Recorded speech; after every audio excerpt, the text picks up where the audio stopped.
Is the United Kingdom bankrupt? The UK has a national debt of £1.8 trillion. This financial year, the UK government is expected to run a budget deficit of £23 billion. That means the UK government is going to spend £23 billion more than they have in tax revenue coming in. The UK has a debt to GDP ratio of around 85%, which is high. That is high by historical standards. It's a very high level to be at. It's a very dangerous level to be at.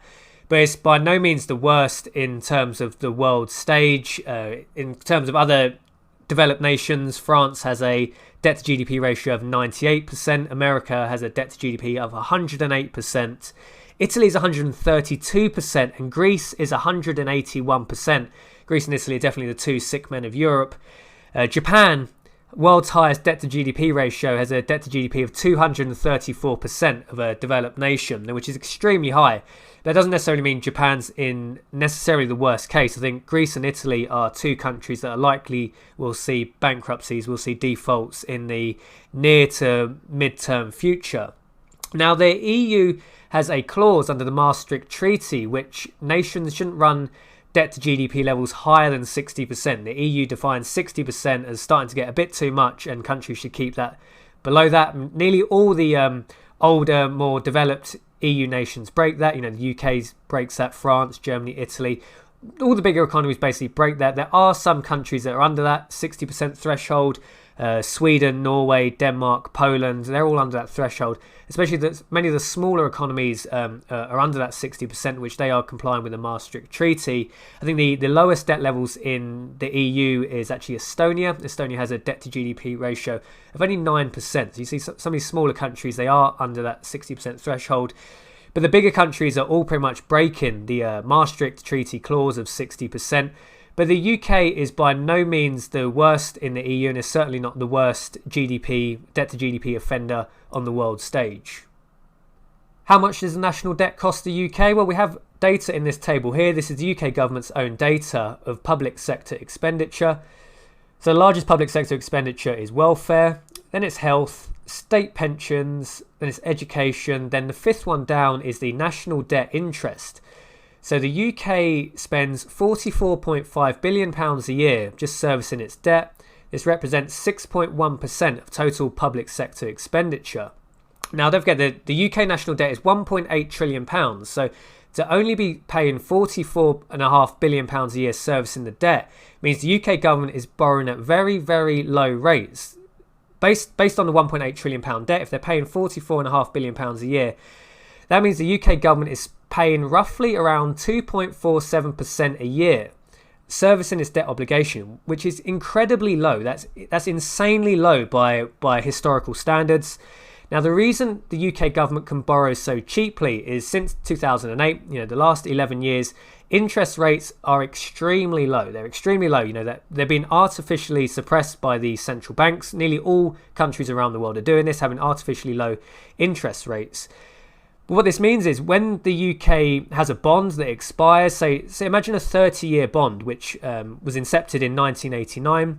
When that bond finishes and they roll it over in 2019, you can imagine the interest rates in 1989 were a lot higher than they are now. So when you have a 30-year bond that expires and it's refinanced, it's going to be refinanced at a much, much lower interest rate. I think the 10-year UK bond at the moment is below 1%, which is insane. That's an incredibly cheap interest rate that the UK can borrow at. So we're actually in quite a perverse situation now, which the UK debt has never been higher. Certainly in nominal terms, it's been higher in terms of GDP, but it's never been higher in just in the headline figure. But the UK is actually borrowing at some of its lowest, historically low levels, which means as bonds expire, as 10, 20, 30-year bonds expire and they're rolled over, they're being rolled over at a much cheaper rate. So this is good for the time being, at least good for the government. It's not good for the situation we're in, because essentially the UK government is becoming like a heroin junkie. It's now addicted to debt because it's got so used to borrowing at cheaper rates, and the debts are getting bigger, but the amount it actually spends on interest perversely is actually going down, or at least remaining the same, because when debt's rolled over, it's rolled over at a much cheaper rate. The problem, of course, is what happens if interest rates rise. Now, if we were to assume an average UK interest rate on UK debt of around 5%, which 5% is still very low by historical standards.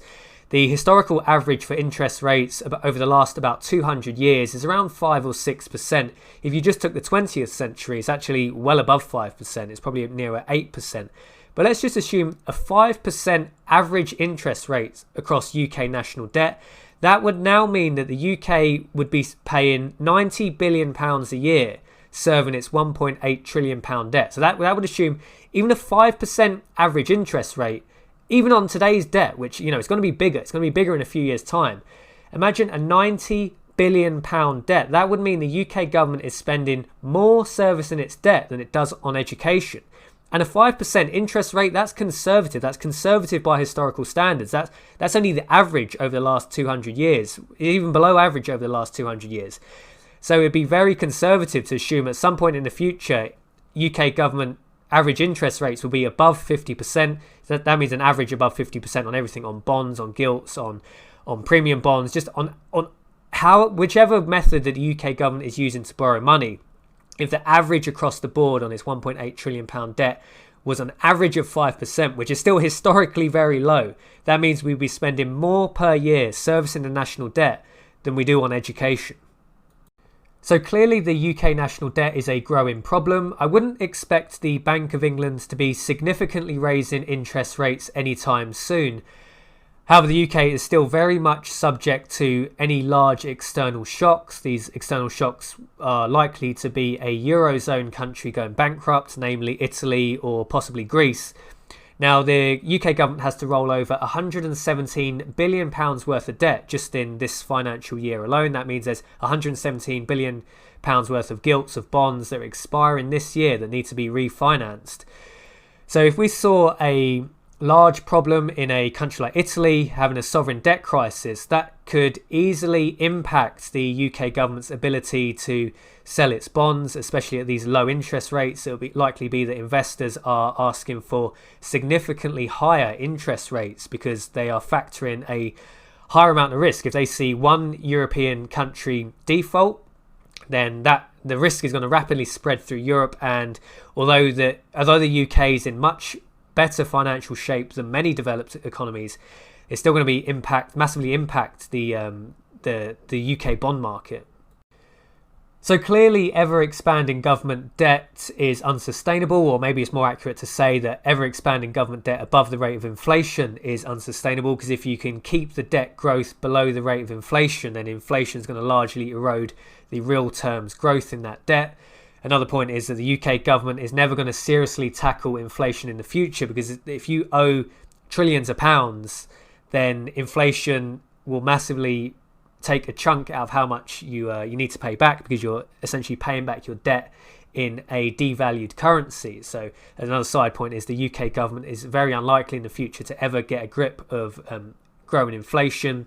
And clearly we can see from the stats that they can't really get on top of growing inflation, because the UK can't stomach high levels of interest rates, because high level of interest rates will mean that the UK public expenditure is going to be incredibly high. Imagine start putting interest rates at 6, 7, 8% to contain inflation. There'll be no way that the public will stand for that. So essentially the UK government is going to be a prime stoker of inflation going forward. But will the UK go bankrupt? Now, the Tory government for the last 10 years have definitely been trying to go the right way through austerity. Now, when they say austerity, we haven't actually seen a budget surplus in the last 10 years since austerity was first mentioned. However, the UK deficit is the lowest it's been for 17 years now. It's £23 billion a year. Actually isn't that large when you consider the tax receipts of the UK. So it's quite possible in the next year or two that the UK government could be running a budget surplus. So the UK government is definitely going the right way, especially compared to many other European countries that have not tackled the deficit problem in the same way that the UK has.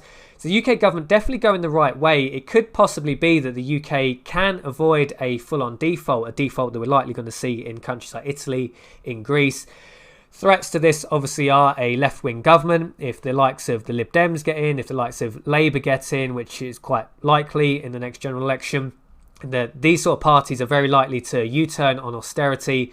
they'll be running much larger deficits, which is going to be a nail in the coffin. Essentially means at that point, we haven't got that long to save the UK national debt before it's going to spiral out of control. So I think if we see a left-leaning government in the next general election, namely Labour, possibly Lib Dems, that likely means that they're going to be running much larger budget deficits, which is basically a nail in the coffin for the UK. Another threat is a recession. It's been 10 years now since we've seen the last recession. If a recession comes along this year, or quite likely next year, it seems like the whole world at the moment is downturning. Data from Europe, data from America all seems to show this.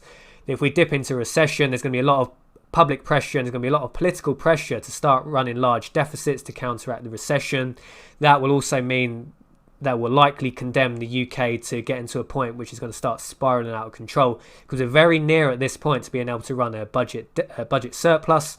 Now it's going to take a long time to pay down a £1.8 trillion debt, and so it's likely going to be that the UK are going to go down the road of eroding a large amount of that debt through inflation. So if you have investments, if you want to look to start protecting your money, one place I would definitely start looking towards is start looking at inflation-proof assets, because the UK government is likely going to need to start stoking considerable amounts of inflation in the future to erode down the debt levels it has. It's probably wrong to say they're even going to stoke inflation. I think inflation is going to be something that's just going to start happening, that the UK government, the Bank of England, are going to have no control over, because once inflation starts creeping, 4, 5, 6% a year, it's going to be really difficult to tackle that, because they're not going to be able to put interest rates at above inflation levels, because we've seen if inflation's at 4, 5%, they're really going to struggle to put interest rates at 5, 6%, because at 5 or 6%, you're now spending a huge proportion of your public expenditure just on servicing debt, which is going to be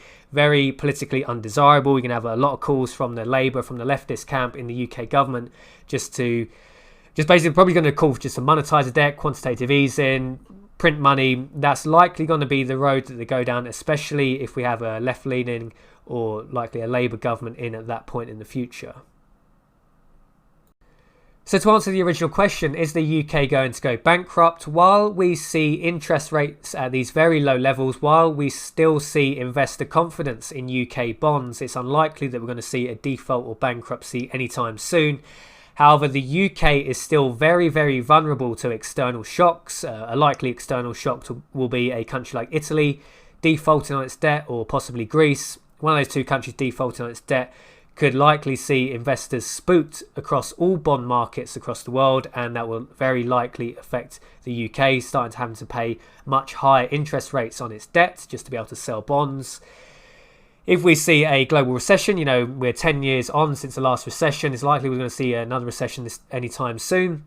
Possibly this year, 2019, very likely next year in 2019. At some point over the next 12 months, we're likely going to see the global economy tip into recession. That's going to mean much lower tax receipts, lower tax revenue for the UK, which again means larger budget deficits, which means it's going to be very struggle at any point in the future to eventually get a grip on UK debt. And also, if we see a left-leaning, namely Labour government, get in at the next general election, then that's going to mean much larger budget deficits, which again is going to mean it's going to be very hard in the future to get a grip of UK debt. Now, we're not going to have infinity time in the future.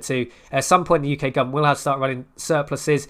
So hopefully that can be done over the next few years. Start paying down the debt, start showing the bond market some confidence. So when we see countries like Italy, Greece toppling, that hopefully the investors in the UK will still have confidence, and we can start being quite a fiscally minded, a fiscally sensible country, because a country going bankrupt is the last thing you want to see. You're going to be very likely to see riots, you're going to see mass civil protests, mass civil disobedience. We've seen this before in countries like Greece. This is a problem that could very likely come to the UK if we start having a problem selling UK bonds. The main one to look out for is high levels of inflation in the future, because it's going to be very difficult for the UK government to get on top of inflation in the future for two reasons. A, inflation is going to help erode the level of debt that the UK government has to pay back, and also basically it can't really get on top of inflation even if it wanted to, because if inflation is at 4 or 5%, it's going to be very difficult for the UK to put interest rates at 5 to 6%.